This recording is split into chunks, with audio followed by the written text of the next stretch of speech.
January 16th, when Jim Lowitz called me and said the building is on fire, obviously we just raced out of the house, and as we were coming down US 70, we could see the smoke and the flames from downtown Las Cruces. And I had only been in Las Cruces for 2 months, and I just couldn't believe that we had gotten here, and already this building is on fire. Now we're going to be faced with something that we would have never expected to deal with in our careers, and it was a heck of a day that I will never forget. Racing downtown and dealing with all the issues that happened that day with the fire department, with all the different agencies that were involved. It was a day I'll certainly never forget.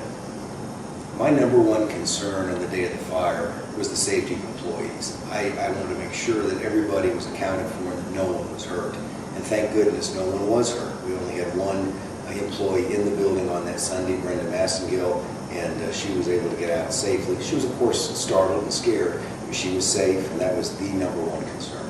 And then we quickly transitioned to, it's Sunday afternoon, we've got to get a paper out on Monday, and we moved that afternoon after getting our management team together, making sure the building was secure, got into a ballroom at a local hotel, and basically were ready to set up shop the next day and never missed a publishing schedule. And there was just an outpouring of sympathy and offers to help from so many area businesses, and it certainly was appreciated. The decision to rebuild on our lot on West Las Cruces Avenue took about 9 months because there was, as you can imagine, there was a considerable amount of back and forth with the insurance companies, the adjusters, making sure that that was the best financial decision.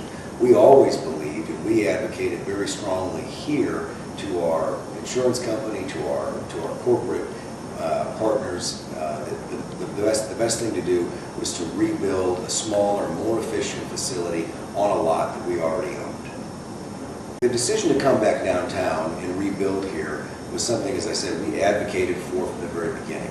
We thought it sent exactly the right message as a business that's in the TIT district, that is an active supporter of the downtown partnership, that we would be back downtown. It sends exactly the right message to other businesses who are thinking about investing in downtown, because you can't have a vibrant city, in my view, without having a growing, vibrant downtown. And if we can play a small part in that revitalization, we were 100% behind it. As we thought about the design of this building and what we wanted it to be, a couple of phrases just stuck, and we continued, so many of us repeated these phrases over and over again.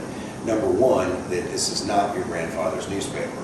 We wanted a modern, efficient, contemporary design that gave our employees open workspaces, clear, clean, safe environment to do their jobs.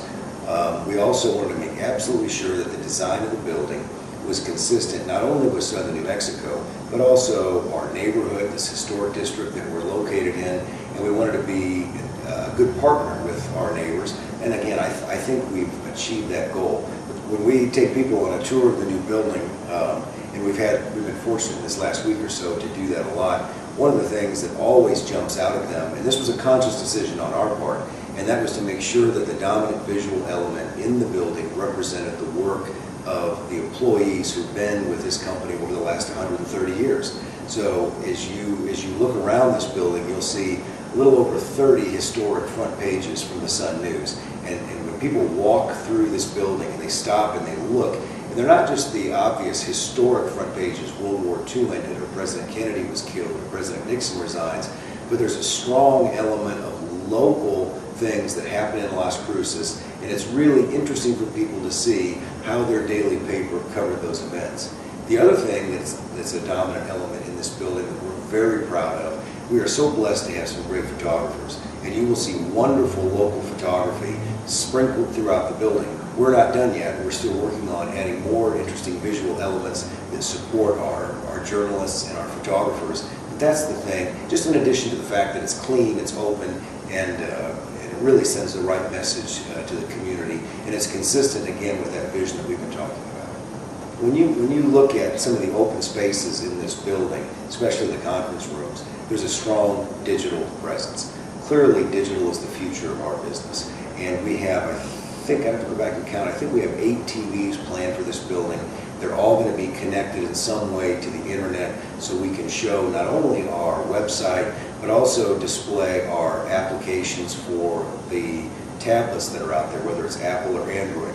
Also be able to show our customers what their ads would look like and what the experience is like on a mobile device, because obviously when you look at a computer screen to a tablet screen to a smartphone, there's a considerable size difference, and that message needs to change.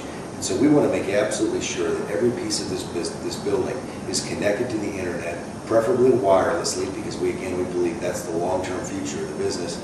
And we want to make sure that we can, when we have customers in, our advertisers, our partners in to talk about the solutions that we have, that we can demonstrate them in a way that they can understand, and also helps them craft the kind of message and the shape of that message for the different digital platforms that we offer.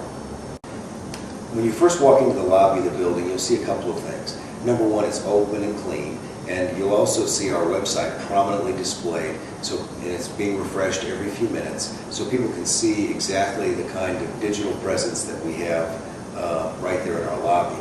We also made available several computers, again, that are connected to the internet, so when people are waiting or they want to come in and be part of that community engagement with the news department, or place a classified ad, or just browse the web, it's available for them to be able to come into our lobby and utilize some of the space that we've dedicated for their web browsing.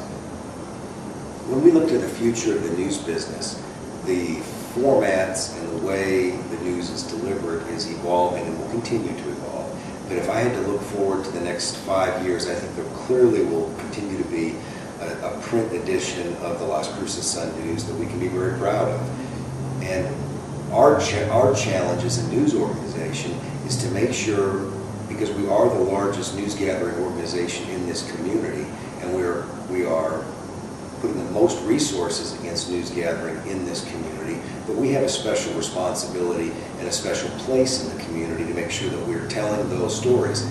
Our obligation is to report the news, tell the stories, and then put it in the platform or the vehicle the way the reader wants it. So if they would prefer to consume news through an app on their phone, great, we're going to be their #1 news source. If they want to consume news through an app on their tablet, that's great, we want to be their #1 news source. If they prefer to get it on a desktop at their desk or their home office, great, we want to be their #1 news source.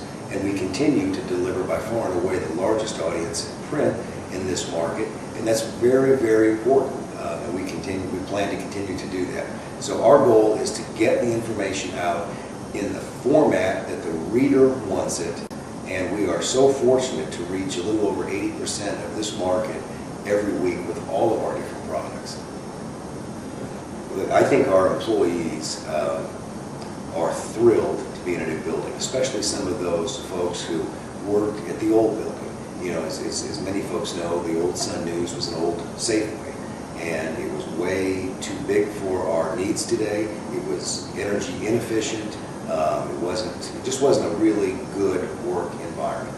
And so for those folks who experienced the old Safeway building, the old Sun-News building, and now to come into this building, it's a significant difference. And I think I have just received so many positive comments from our employees and folks in the community that the building is a good design, it seems to have a good workflow to it. The technology we have in this building is considerably better than it's been in the past. From a networking perspective, we've got a great network, we've got great tools, we have new equipment that will be deployed here in the coming months, and so we're blessed to have a wonderful staff in news, sales, and really throughout our entire company. And we want to make sure that we're giving them every opportunity to be successful and to tell their stories, to take their pictures, to work with customers, and put together solutions.